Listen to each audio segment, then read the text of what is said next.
Lakers number 1 na sa standing sa West at Anthony Davis mukhang ito na ang kanyang MVP season. Pero bago yan, bad news naman sa New Orleans Pelicans. Dahil ang kanilang bagong star player na si DeJounte Murray ay nasa 46 weeks mawawala matapos ang naging successful na surgery nito sa kanyang kaliwang kamay.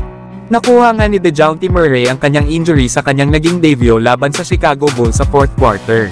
Pero kahit na ganun mga idol ay halimaw ang naging performance ni DeJounte Murray, na kung saan ay nakagawa ito ng 14 points, 8 rebounds at 10 assists.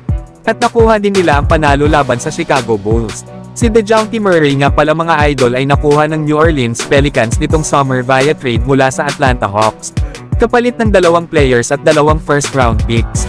Pero dahil sa naging surgery ni DeJounte Murray ay matagal-tagal itong mawawala sa kanilang pupunan. Nawala naman yung problema sa New Orleans Pelicans dahil naglaro na si Zion Williamson laban sa Portland kanina. At nagawa nga rin nilang manalo laban sa Portland Trail Blazers dahil sa game-winning block na ginawa ni Zion. Sa ngayon ay 2-0 na ang New Orleans Pelicans, pero asahan natin na once maging healthy na si DeJounte Murray, ay isa talaga ang kanilang kupunan sa mga contender team sa West.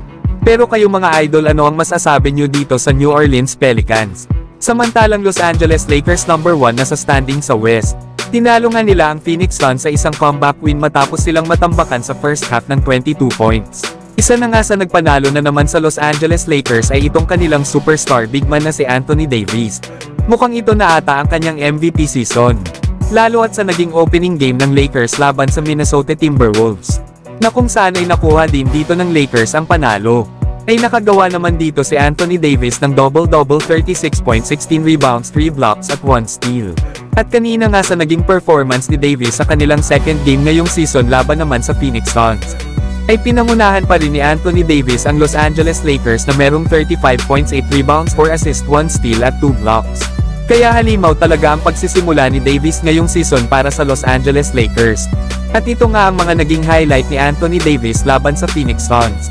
Sa first quarter nga ay ang gandang ball movement agad ang ipinapakita ng Lakers players na nauwi sa magandang assist ni Davis kay Austin Reeves para sa isang easy 2 points.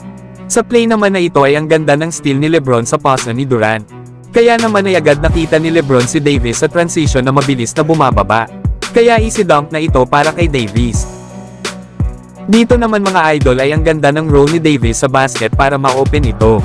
Lalo at na double team si Austin Reeves na agad naman nakita ang open na si Anthony Davis, dahilan para makascore si Davis ng walang kahirap-hirap. Kahit sa sumunod na play mga idol ay simpleng pick and roll pa rin ang ginagawa nila Davis at Austin Reeves. Na wala nang magawa dito ang Phoenix Suns basta makuha ni Davis ang bola ay diretsyo na ito sa rim o di naman kaya ay gagawa ito ng isang floater.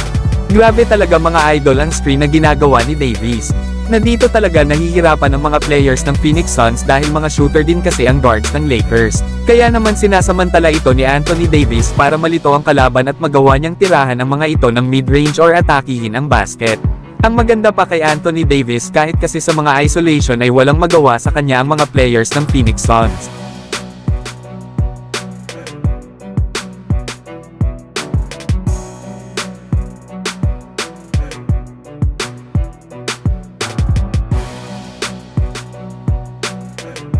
Isa pa ay mabilis din bumaba sa fast break si Anthony Davis kaya hirap talaga ang Suns na mapigilan ang opensa ng Lakers. Pero kayo mga idol, ano ang masasabi nyo sa ipinapakitang performance ngayon ng Los Angeles Lakers?